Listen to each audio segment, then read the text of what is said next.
Hi everyone, and thanks for, of course, joining us here on the Alpha House. I hope by now you're already subscribed and sharing our content with all those other people on your networks. Now, today we are talking about the gang violence that is going on in Haiti. Of course, if you've been following up the story of Haiti, you know by now the government of Haiti has declared a 72-hour curfew following the gang violence that broke up over the weekend. That's on Sunday, Monday. So, as of now, Kenya has promised to send 1,000 troops, Kenyan police, to go help with the issue of gang violence in Haiti.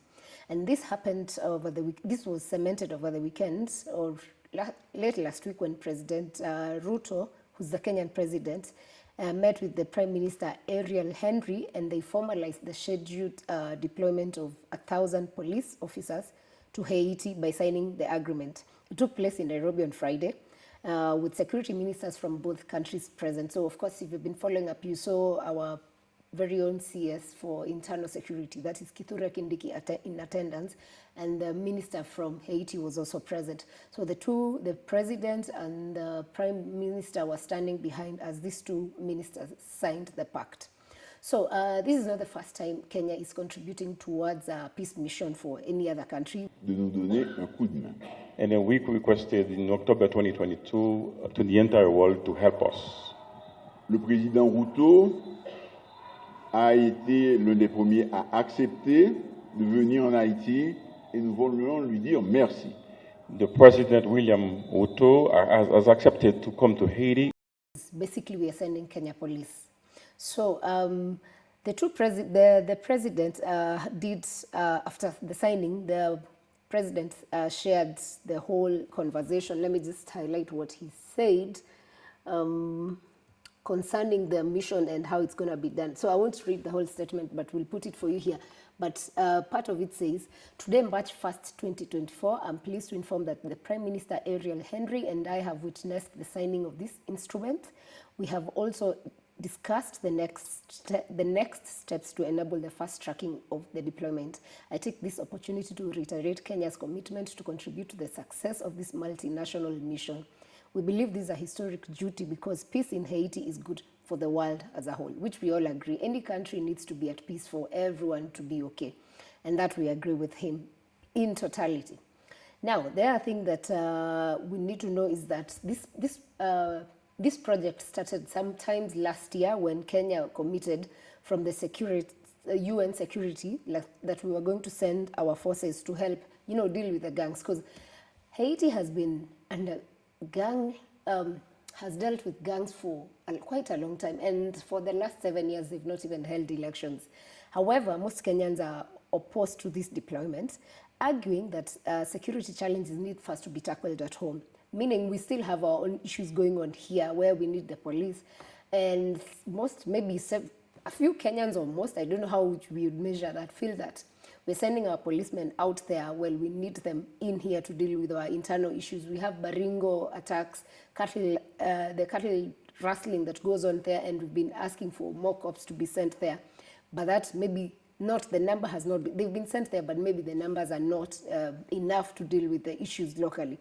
However, part of this mission had been stopped by the court earlier in January, and what they cited is that the government did not have the authority to deploy police to other countries without an agreement. So I don't know if this agreement that was signed on Friday caters for that gap that the court had quoted. But the person who had taken the government to court with regards to the deployment is one politician, Kenyan politician, Ekuru Aukot. And today he's sent out a tweet saying, the President, William Ruto, purportedly signed a bogus agreement with imposter PM of Haiti, Ariel Henry, to deploy 1,000 police officers to bring law and order. The Americans, the French, Canadians, and Brazilians who have mightier forces have been there before. They were barbecued. Why he used the word barbecued is because it's the nickname for the gang leader of Haiti now, who's brought all these gangs together.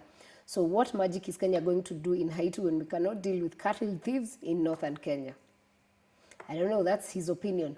Next thing why Kenyans are questioning, our very own commentator on this channel, who's PLO Lumumba, questioned and said that Kenya is being used as pawns in a political chessboard, and we're being used, and we allow ourselves to be used by the US, who have the might and the power, and they are closer to Haiti than we are. So he didn't understand why we're sending our policemen. So something else people are using is the legality, questioning is the legality of it, the geopolitics, like who benefits, why is the US, the France, or anyone else not taking their troops there, but we are sending Kenyans, the safety, and the key concern for most citizens in Kenya is actually the safety of our policemen. The worry is that Haiti has had gangs, and the gangs already for the last, since Sunday, they've taken over the Port-au-Prince, or Port-au-Prince, if you want to pronounce it the French way, and they've destabilized the town. Today morning, as of today, they're working to take over the airport, the main airport. And you see, the question is, why are we sending our people when we are not sure of how these gangs operate? I don't know, maybe our government has done proper research on groundwork, but we cannot speak for them. But that's why a lot of people are questioning this, the safety of our people, because we don't want to send our troops. Then in return, we get body bags bringing our very own people home. That's why most people are concerned. Someone else who's questioned the deployment is another Kenyan politician or activist, or I don't know what name he would prefer to be called, one Jimmy Wanjigi. And this is what he had to say. It was very good that the Haiti Prime Minister came to Kenya. That's what somebody does who is seeking help. So it's very good he came. And I think before we deploy any Kenyan to what we are obviously seeing is a war zone, we ourselves should be on a fact-finding mission. That's why I'm asking President William Ruto to reciprocate the visit of the Haitian Prime Minister. He should go and he asked President Ruto, visit Haiti first before deploying our police officers into a war zone. Well, I don't know if that's something the president would consider, but maybe not the president visiting. Maybe we've already sent our, like our CID cops who work underground, people, because Kenya works a lot. Our security systems are quite well trained because we work a lot with other international organizations. So I hope we've been doing the groundwork such that we're not ending up just sending young people and young cops just to go get killed and then come back home in body bags. So today also our very own, the Kenyan Law Society of Kenya president, the outgoing Eric Theuri, has said that the government needs to disclose the content of the signed agreement. And I quote, he says, if we find that the document is in contravention of the law, we shall not hesitate to institute a legal action. This means if that document is disclosed and something, of course, lawyers have a way of finding things that are missing. If they find a missing link, they will end up going to court. So if we go back to court again, because the mission had already been stopped, the president has said the mission is going on. If, again, they find something that they have to go back to court, I don't know if the mission will go on or what happens in that scenario. But anyway, we wait to see what happens. And the most important thing we actually hope for is that Haiti gets to enjoy peace. So the government of Haiti declared the 72-hour state of emergency on Sunday, and this is after the gang stormed Port-au-Prince prison. When they stormed the Port-au-Prince prison, about 12 people were killed and 4,000 inmates were freed. Like they escaped because they opened doors. So gangs say why this is happening is because the gangs say that they want the Prime Minister, who's Ariel Henry, to resign. Because they feel he took over not as an elected president, but he was stepping up after the death of the former president. This happened immediately after Ariel, the Prime Minister, had left Kenya when they were signing the pact with our president. So when that happened, the gangs got more angry about it, and this is why the violence has been going on since Sunday.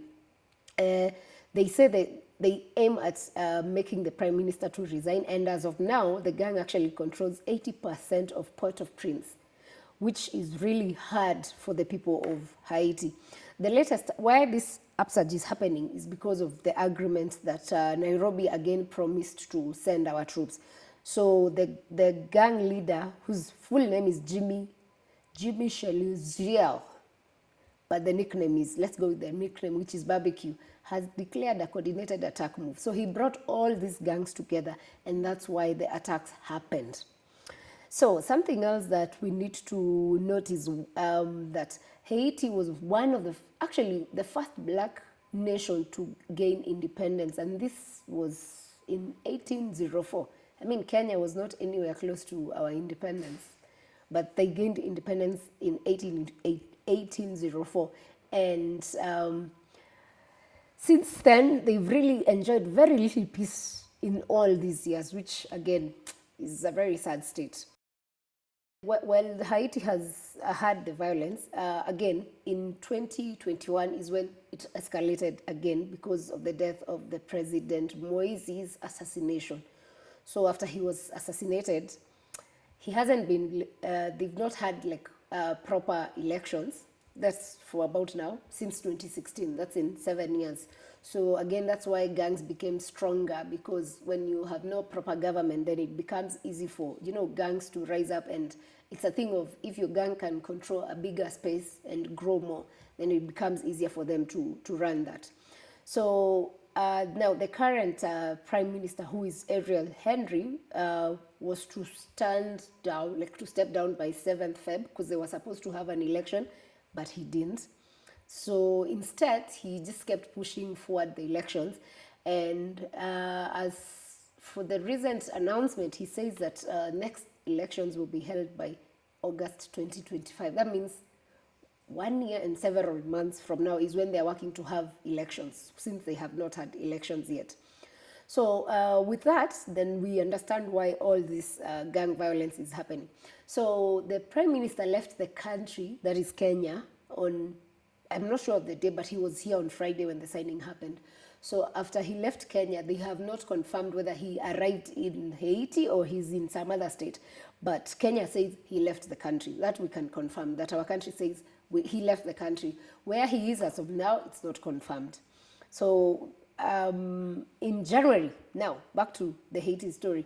In January, UN said that more than 8,400 people were victims of the gang violence since this has been going on. So a lot of people have been raped, theft has been going on, killings, kidnappings, like a lot of crime has been going on. And this is why the United Nations is actually just trying to, get peacekeeping missions to go and try help the country. So the UN Security Council in October is when they agreed to send a multinational security force to Haiti just to help combat this whole gangs menace, but it appears to have worsened the situation because, again, immediately after the signing in Nairobi, the gang erupted. Like, it's just the same. It was signed on Friday. Saturday night, Sunday, we had gang violence erupt. So again, it seems like these gangs are not ready for, like a proper takeover of police or anyone who would be working towards promoting peace. So we just hope that if our cops end up going there, then they're able to work out something that works for the people of Haiti. Because at the end of the day, the peace of Haiti is the most important thing for anyone, and especially its citizens. So meanwhile, while we are sending our 1,000 police officers, as of now, Haiti has about 10,000 active police officers across the country. And that's according to a UN estimates. And the UN actually estimates that they need about 26,000 just to help govern the country, so to say. So, and around last year, about 1,600 officers stepped down. Reasons were not shared, but we have about 1,600 officers who stepped down. So even with 10,000, if we add our very own Kenyan 1,000, that makes it 11. There's still a deficit because it's 26,000. So the deficit will be about 25,000. So I hope maybe other missions or whoever else promises to take their people there will be for a better cause. One other country that has promised to take its people but hasn't made commitment like Kenya is Benin, which had promised to take 5,000, but as of now, Benin had promised to take 2,000, but until now, because no monetary payments have been done, then they haven't yet. So now, in conclusion, the hope for the force was actually not to eliminate the gangs, but to control and restore key routes in and out of the capital, protect the state infrastructure, and stabilize the security situation in Haiti. So what we can pray for as Kenyans and as any human being, I guess, is just that Haiti gets to experience peace. And, you know, all these happenings, killings, injuries, kidnappings come to an end. And Haiti becomes like a fully independent nation, because at the end of the day, the nation needs to grow. But with whatever is going on, that's not going to happen. So as it is, we keep monitoring what's happening across in different sectors from the happenings that took place. And in case anything comes up, then we will keep updating you on this channel. So for now, that's it about Haiti, and we appreciate you joining us and being here to learn something or two. We'll catch you on the next one. In the meantime, remember to share our content, comment, and subscribe, and we'll see you on the next one.